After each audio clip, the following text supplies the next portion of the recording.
Hello everyone.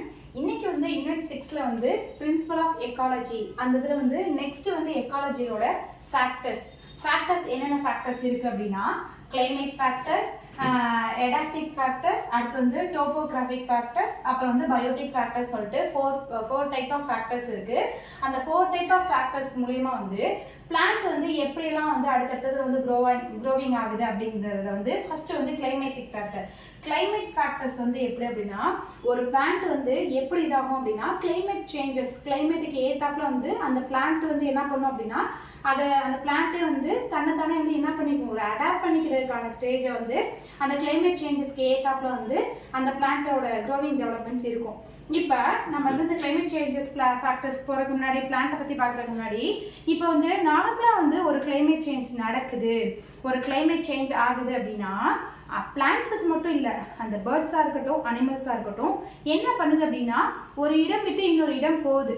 ஏன் இப்போ வந்து நம்ம இதில் வந்து நம்ம தமிழ்நாட்டை பொறுத்த வரைக்கும் நீர்நிலைகள் அதிகமாக உள்ள இடத்துல வந்து அந்த பிளான்ட்ஸ் என்ன பண்ணும் அப்படின்னா நல்லா க்ரோவிங் ஆகும். இதே மாதிரி ஒரு அனிமல்ஸாக இருக்கட்டும் பேர்ட்ஸாக இருக்கட்டும் நீர்நிலைகள் அதிகமாக இருக்கிற இடத்துல வந்து பேர்ட்ஸ் இருக்கும். இதே நீர் இல்லை அப்படின்னா என்ன பண்ணும், நம்ம இதுலேருந்து வந்து ஒரு அயல் நாட்டை சேர்ந்து வந்து இன்னொரு இடத்துக்கு வந்து அது என்ன ஆக ஆரம்பிக்கும், மூவ் ஆக ஆரம்பிக்கும்.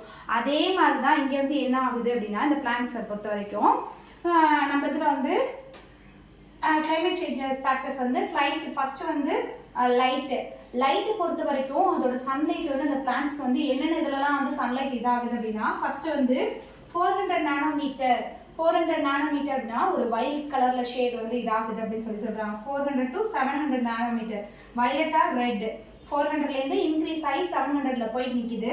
அடுத்து வந்து 400 to 500 நானோமீட்டரில் இருக்குது அப்படின்னா நம்மளோட வெதர் கிளைமேட்டிக் சேஞ்சஸ் வந்து இருக்கிறதுனா அந்த கலர் ஷேடுக்கு ஏற்றாப்புல தான் அவங்க மெஷர்மெண்ட்டை பார்க்குறாங்க. Blue colour. இதே 600 to 700 அப்படி நானோமீட்டர் அப்படின்னா ரெட் கலரில் இருக்குது. 500 to 600 நானோமீட்டர்னா க்ரீனிஷ் கலரில் வந்து இருக்குது. எல்லா ஷேடுமே நம்மளுக்கு பார்க்கும்போது ப்ளூ கலர் தானே நம்ம இருக்குது. அப்படிங்கும்போது இந்த இது வந்து ஷேடு வந்து நம்ம மைனூட்டாக அக்யூரேட்டாக பார்க்கும்போது இதோட ஷேட்ஸ் வந்து நம்மளுக்கு டிஃப்ரென்ஷியேஷன் தெரியுது. இந்த லைட்டிங் இதில் எப்படி வந்து ஒரு பிளான்ட் வந்து டெவலப்மெண்ட்ஸ் ஆகுது, அது வந்து எப்படி வந்து லைட்டோட ரெகுலேட்டட் மூலியமாக வந்து ஒரு பிளான்ட்டோட ஃபுல் க்ரோவிங் டெவலப்மெண்ட்ஸ் எப்படி இருக்குது அப்படின்னா ஃபர்ஸ்ட் வந்து ஃபோட்டோசிந்தசிஸ் நடக்குது. அடுத்து வந்து ஃபோட்டோசிந்தசிஸ் நடந்துச்சு அப்படின்னா அந்த சீட்ஸில் வந்து ஓப்பனிங் க்ளோசிங் 2 மெத்தடுமே இருக்கும். விதை வந்து ஓப்பனிங் டைப்பில் இருக்கும், இல்லைனா க்ளோசிங் டைப்புக்குள்ளேருந்து உள்ளேருந்து வந்து அதோட சீட் ஜெர்மினேஷன்ஸ் நடக்கிறதா இருக்கட்டும்.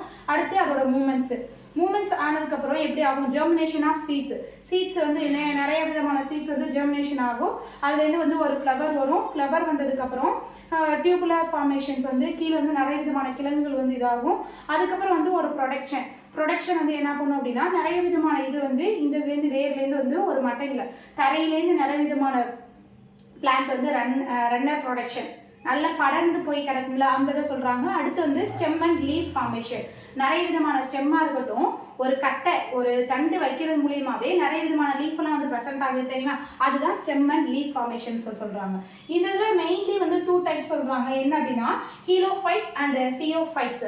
ஹீலோஃபைட்ஸை பொறுத்த வரைக்கும் என்ன அப்படின்னா லைட் லோவிங் பிளான்ட்ஸ். இது வந்து சூரிய ஒளி மூலியமாக மட்டும்தான் வந்து என்ன பண்ணுது அப்படின்னா ஹீலோ டைப்பில் உள்ள பிளான்ட்ஸ் எல்லாமே இதாகுது. ஃபார் எக்ஸாம்பிள் என்ன சொல்கிறாங்க அப்படின்னா ஆஞ்சியோஸ்பெர்ம் ஃபேமிலிஸ் எல்லாமே வந்து இந்த ஹீலோடைபிக் மெத்தட்ஸ் மூலியமாக தான் வந்து பிளான்ட் டெவலப் ஆகுது.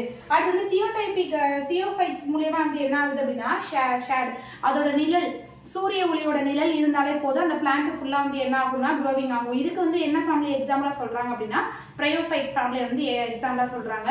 அடுத்து வந்து டெம்பரேச்சர் பொறுத்த வரைக்கும் ஒரு பிளான்ட்டுக்கு கிளைமேட்டிக் சேஞ்சஸ் ஃபேக்டர்ஸில் டெம்பரேச்சர் எப்படிலாம் இருக்கணும் அப்படின்னா மினிமம் அப்படிங்கும்போது ஒரு லோவஸ்ட் டெம்பரேச்சராகவும், ஆப்டிமம் அப்படிங்கும்போது ஒரு மேக்ஸிமம் டெம்பரேச்சராகவும், மேக்ஸிமம் டெம்பரேச்சர் அப்படிங்கும்போது ஒரு மினிமமாக இருக்கும்போது அது வந்து லோவஸ்ட்டாக இருக்கும் அந்த பிளான்ட்ஸ் எல்லாமே. ஆப்டிமமாக இருக்கும்போது ஒரு மேக்ஸிமம் ஒரு குறிப்பிட்ட பிளான்ட்ஸ் மட்டும் தான் என்ன பண்ணணும் அப்படின்னா க்ரோவிங் ஆகும். இந்த மேக்ஸிமம் அப்படிங்கும்போது மேக்ஸிமமாக இருக்கிற கிளைமேட்டிக் டெம்பரேச்சருக்கு ஏற்றாப்புல மேக்ஸிமமாக இருக்குது அப்படின்னா அங்கே ஒரு பிளான்ட்டுமே வந்து என்ன பண்ணாது அப்படின்னா டெவலப்மெண்ட்ஸ் ஆகாது. இதில் வந்து யூரிதெர்மல் அப்படின்னா அதிக வெப்பநிலை வந்து இருக்கக்கூடிய பிளேசஸில் வந்து வளரக்கூடிய பிளான்ட்டு. ஸ்டெனோதெர்மல் அப்படிங்கும்போது ஒரு குறைவான வெப்பநிலையில் வந்து வளரக்கூடிய பிளான்ஸை வந்து யூரிதெர்மலுக்கும் ஸ்டெனோதெர்மலுக்கு ஏத்தாப்புல வந்து பிளான்ட் வந்து இது பண்ணுறாங்க. இந்த தெர்மல் ஸ்ட்ராட்டிஃபிகேஷன்ஸ் எப்படி இருக்குது லேண்டை பொறுத்த வரைக்கும், நீர்நிலைகளை பொறுத்த வரைக்கும் அதோட டெம்பரேச்சர்ஸ் வந்து எப்படி இருக்குது அப்படின்னா எபிமிலோன், அடுத்து வந்து மெலிட்டோமினோன், அப்புறம் வந்து ஹைப்போமிலோன். இந்த வந்து எபிமிலோன் அப்படின்னா மேலே அதோட நீர்ப்பரப்போட மேல் பகுதி அடுக்கு. இது வந்து கொஞ்சம் கொஞ்சமாக அதோட வெப்ப அடுக்கு மேலே வந்து நீரோட வெப்ப அடுக்கு வந்து எபிமிலோன்னு சொல்கிறாங்க. அதுக்கு கீழே வந்து கொஞ்சம் கொஞ்சமாக படிப்படியாக குறைக்கிறது வந்து மெடாலிமோன்னு சொல்கிறாங்க. அடுத்து வந்து ஹைப்போலிமன் அப்படின்னா என்ன அப்படின்னா லாஸ்ட் இதில் வந்து அதோட நீர்நிலைகளுக்கு அடிப்பகுதியில் கொஞ்சம் கொஞ்சமாக குறைந்து போய் கீழே போய் அண்டர் இதில் வந்து போகிறது தான் வந்து அந்த தெர்மலோட ஸ்ட்ராட்டிஃபிகேஷன்ஸ்க்கு ஏற்றாப்புல பிளான்ட் வளருதுன்னு சொல்கிறாங்க. டெம்பரேச்சர் பேஸ் பண்ணி எப்படி வந்து அதோட ஜோன்ஸ்லாம் இருக்குது அப்படின்னா ஃபஸ்ட்டு வந்து ஐஸு நல்லா வந்து ஃபாரின் என்ன நியூஸ்லேருந்து அது மாதிரி இதில் வந்து ஐஸ் இதாக இருக்குல்ல. ட்ரீயோட லைன் எங்கே ஆரம்பிக்குது அப்படின்னா டென்ட்ராவில் தான் வந்து என்ன இருக்குது ட்ரீயோட லைன் ஆரம்பிக்குது. அடுத்து வந்து ஃபாரஸ்ட் ஏரியா, அப்புறம் வந்து டிசர்சியஸ் ஃபாரஸ்ட், அடுத்து வந்து டெசர்ட் பகுதி, அடுத்து ரெயின் ஃபாரஸ்ட். மேலேருந்து அதோட இதுலேருந்து கீழே வந்து இதாகுது. ஒவ்வொரு இது வந்து ஸ்டெப் பை ஸ்டெப்பாக டிக்ரீஸ் ஆகுது. கீழே ரெயின் ஃபாரஸ்ட்லேருந்து போகும்போது என்ன ஆகுது அப்படின்னா டேண்ட்ராக்கு அடுத்து ஐஸ் அந்த நல்ல உரைப்பனி குளிர் பிரதேசங்கள் வந்து இதாக ஆரம்பிக்குது அப்படின்னு சொல்கிறாங்க.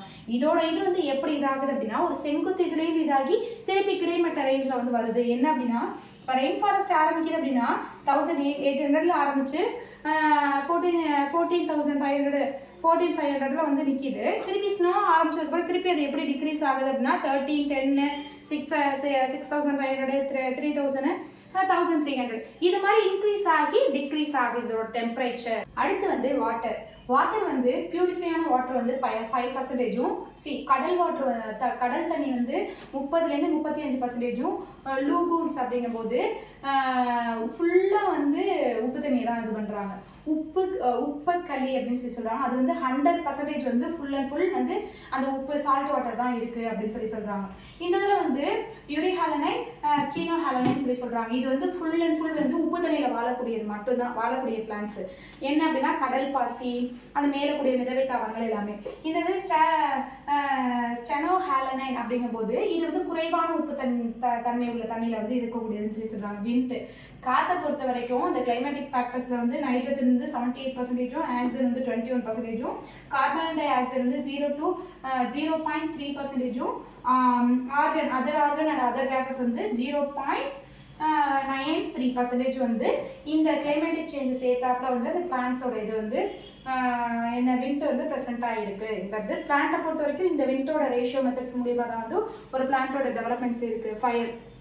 ஃபயரை பொறுத்த வரைக்கும் ground fire full and full வந்து கிரவுண்ட் இதில் வச்சுருக்க எல்லாமே வந்து என்ன வெப்பத்தினால அந்த டெம்பரேச்சர் அந்த இது கிளைமேட்டிக் சேஞ்சஸ்னால வந்து என்ன ஆகுது ஃபயர் ஆகுது. சர்ஃபேஸ்னால் மேலே அதோட புல் பகுதி அது மாதிரி இருக்கும் தெரியுமா, அது எல்லாத்தையுமே ஃபயர் ஆகுது. கிரவுண்ட் ஃபயர் ஃபுல்லாக டோட்டலாக வந்து ஒரு காடே வந்து அழைச்சி போகுது தெரியுமா. அந்த வெப்பநிலை தாங்காமல் டெம்பரேச்சராக இருக்கட்டும் கிளைமேட் வந்து சேஞ்ச் ஆகுறதுக்கு ஏற்றாப்புல வந்து அந்த ஃபயர் வந்து இதாகுது அந்த பிளான்ஸ் மூலியமா அப்படின்னு சொல்கிறாங்க. அடுத்து வந்து நெக்ஸ்ட் கிளாஸில் வந்து அடுத்த எபாட்டிக் ஃபேக்டர்ஸோட உங்களை வந்து சந்திக்கிறேன். தேங்க்யூ.